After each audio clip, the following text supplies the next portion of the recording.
Welcome to the Scot talk at Gordon College. Today, the subject matter we are looking at is Paul and ethno-race relations, using Ephesians 2 as the lens or the prism to look at that. When we think about Paul, you may ask, what has Paul to do with 21st century America? Well, take a look at our churches. We are split and divided on issues of ethnicity, race. We have all forms of protests and campaigns. Christian churches have hot-button issues we cannot address. The question is, what does Paul have to say to us in this situation? I hope that as we look at Ephesians 2 in this discussion, we're able to reflect on a few things and have some few takeaways to help us to be better Christians in the 21st century. Paul was raised in Tarsus in modern-day Turkey. As a Jew, he was a minority in that context. These contexts were also inhabited by Greeks, and you have multi-ethnic communities settling in these areas.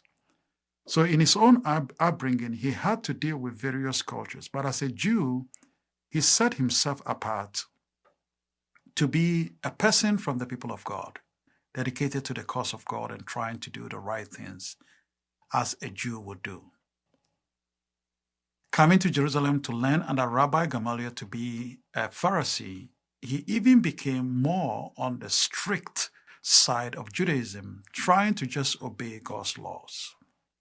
That, if you like, set him apart to make him very uncomfortable with people who are not Jews. But he encountered Christ, and that changed everything. That changed his perception about other people, his relationship to other people, and how he even sees God and God's people. When we look at Ephesians 2, a few things come to bear as we look at the text of Ephesians 2. Ephesians 2, chapter 1, verse 1 to 3 remind us about the past as Paul describes. Paul says that in the past, the condition of human being can be described as being dead to sin and trespasses. In these conditions, we live according to the dictates of this world, according to the patterns of behavior, according to the norms and traditions of this world. We lived according to the ruler of the powers of the air. That is another way of saying we were subject to the influence of evil spiritual powers. And we lived according to the impulses of the flesh and of the mind. And then Christ came. When we look at the second half of chapter 2, he reminds about the social relations and how we used to live before we found Christ. We stereotype people, and Jewish in particular, like his own people, were prone to name calling Gentiles by all sorts of names, stereotyping them, making them religious other, ethnic other, people who are not whole, who are not worthy, even to be counted around and among the people of God. But Paul coming into contact, or should I say, having an encounter with Christ Jesus on the road to Damascus, would change everything. So in Ephesians 2 verse 4, he reminds us with what I call the big but. When all the past conditions have set us to a place where we could be liable to the wrath and the punishment of God, the big but occurred when God chose, instead of punishment, to show grace and mercy. And as God showed his grace and mercy to us, he reached out to us and saved us by grace. By grace, Paul says, we are saved through faith. This does not apply only to Jews, but also to non-Jews like you and me, if you are not a Jew. In that sense, we see something that also changes with the social relations from chapter 2, verse 13, where those who were once afar have now been brought near, and together we have all become members of the household of God. In effect, through Christ, the hostility that once stood between people of ethnic differences, racial differences, language differences, the stereotypes we have for one another, the name callings we once had for one another, are no longer relevant or existent if we could see one another from the perspective of God. Paul reminds us that through Christ, we both have access, Jews and Gentiles, those who once called the other the inferior, the unworthy. We have both become one by the Spirit of God in relations to the Father. He uses a very interesting imagery of household, that not only have we met and become one as if we met on the street or we met in a community, but we have come to belong to a family where God himself is the father of the household. There we can now be brothers and sisters who understand that it doesn't matter how one look, we are all siblings belonging to one family and desiring and working towards keeping the honor of the family. As long as we stay together, Paul says, God finds a dwelling among us in unity. So think about it in these terms. We are saved to belong. In Ephesians, we are not saved to go to heaven or to go to a place in the afterlife. In Ephesians, we are saved to belong to a people of God, which is a multi-ethnic people of God. Regardless of political affiliations, ethnic affiliations, language differences, we have been called because of the gospel of peace that Christ himself came to preach. He himself is our peace, Paul says. Through him, we have peace with God. Through him, those of us who were once far, like me, once a village boy in Africa, have been brought near to those who are closer to God, namely the people in covenant relationship with God, the Jews. Paul said something that we may look at and really take a step back and reflect. When Paul used the word reconciliation in Ephesians 2, it's not reconciliation among people, namely the other and me. No. Paul suggests that the reconciliation that was needed is a reconciliation of people who live in hostility to God, so that when together we all got reconciled to God, we could now see the other from the perspective of God, who is the father of the community. Hostility is dealt with, and we come to belong to these people of God in this way. We are saved by grace. We are no longer aliens. There are no longer strangers in the household of God. Those who are far have been brought near. The name calling has ceased as we see each other as siblings. So this is the good news or the bad news. Perhaps you're looking at me and say, who is this guy with a strange accent talking to you? Well, good news. We have just become members of one family. Bad news. You have to put up with me. We are brothers and sisters. Even if you don't like my bald head, you still have to put up with me. If you don't like the other person on the other side, we have become members of the household of God. So this is how I want to illustrate it to you. What Paul is in effect communicating is this. We have relationship with the other, first and foremost because we have relationship problems with God. The problems we will have that are characterized by ethnicity, by race, by religion, by political affiliation. Paul would like us to believe that it is first and foremost because we have problems with our relationship with God. And if we are truly reconciled to God, we can see the other person from the perspective of God. So the scale is this. If we see our relationship with God and our relationship with the other on the same scale, we tend to have this balanced Christian living. But if we try to prejudice or put too much emphasis on us, then we focus so much on where we come from, who we are, and we make it look so imbalanced that God and how God sees the other become minimal. The same way we can be so super spiritual that we walk 3 feet above ground level, that we cannot see our neighbor the way God would like us to see them. For me, if we do that, we miss the point, as Paul would like to say.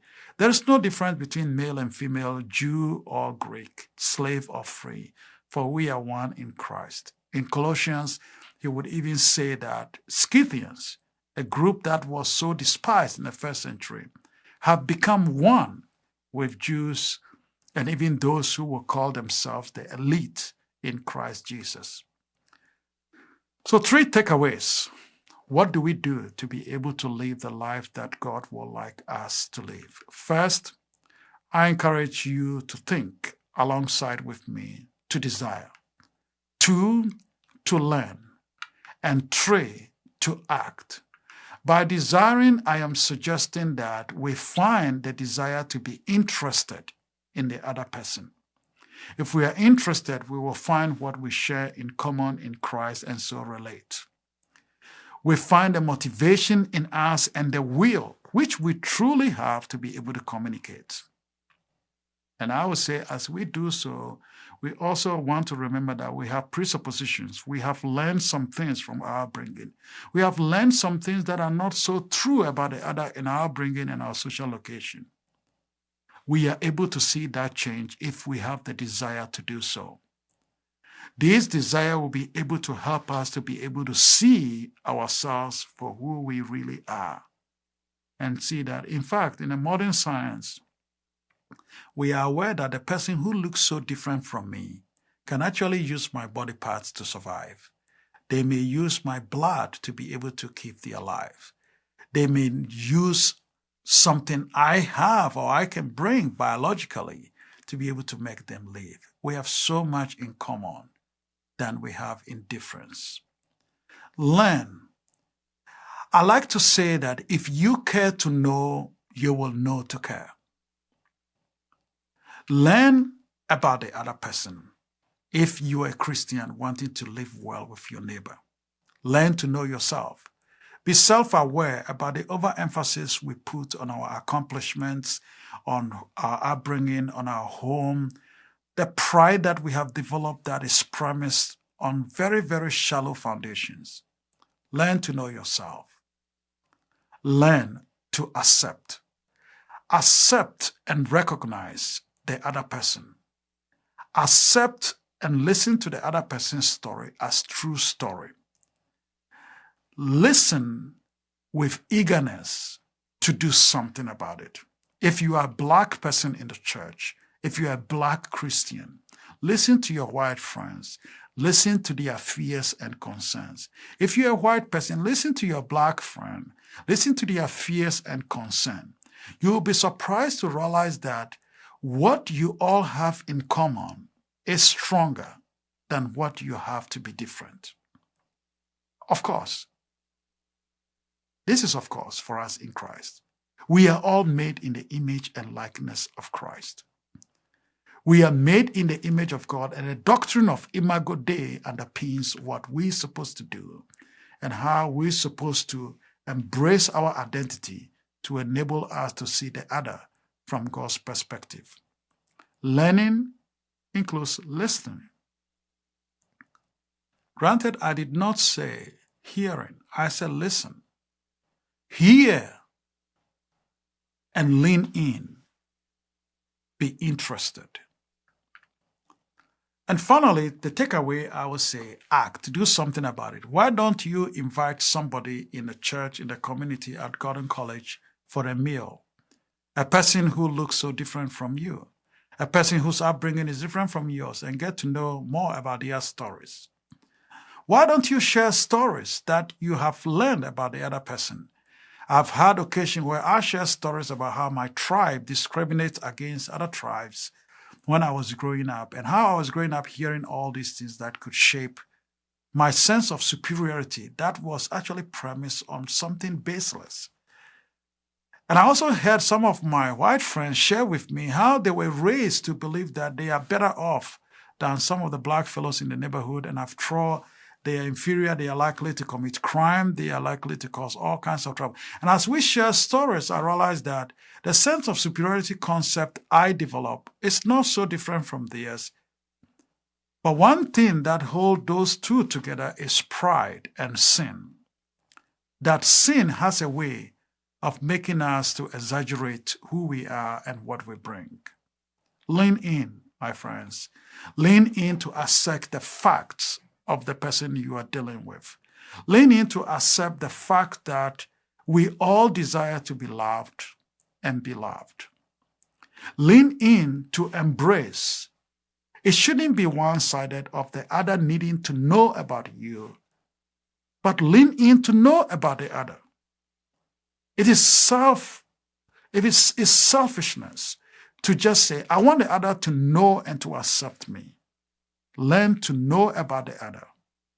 And you will be surprised how you get connected. Be open-minded.